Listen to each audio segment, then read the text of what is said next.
കൃഷ്ണ ജഡഭരതൻ രാജാവിന്റെ പല്ലക്കം ചുമന്നുകൊണ്ട് നടന്നു തുടങ്ങി. അപ്പോൾ രാജാവ് പറഞ്ഞു, എടാ കഴുതേ, ഇങ്ങനെയാണോ പല്ലക്ക് ചുമക്കുന്നത്? ഉച്ചയുന്നത് പോലെ ഇങ്ങനെ നടന്നാൽ നിനക്ക് ചാട്ടവാറ കൊണ്ടുള്ള അടി കിട്ടും.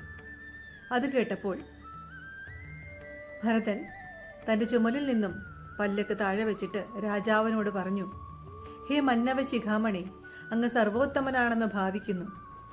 അതിൽ നിന്നാണ് അങ്ങേക്ക് അഹങ്കാരമുണ്ടായത്.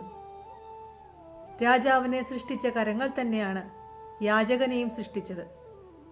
രാജാവിന്റെ രാജകൊട്ടാരത്തേക്കാൾ പാവപ്പെട്ടവരുടെ കുടിലാണ് ഭഗവാന് ശ്രേഷ്ഠം. അങ്ങയുടെ ഗുരുവായ കപിലാചാര്യനിൽ നിന്നും അങ്ങ് ഇതൊക്കെയാണോ പഠിച്ചത്?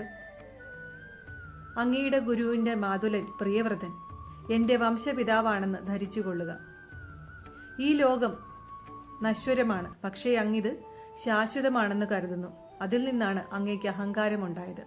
ഇത്രയും പറഞ്ഞു കഴിഞ്ഞപ്പോൾ രാജാവിന് തന്റെ മുന്നിൽ നിൽക്കുന്ന യുവാവ് സാധാരണക്കാരനല്ലെന്ന് മനസ്സിലാക്കുകയും അദ്ദേഹം തന്റെ തെറ്റിന് മാപ്പപേക്ഷിക്കുകയും ചെയ്തു.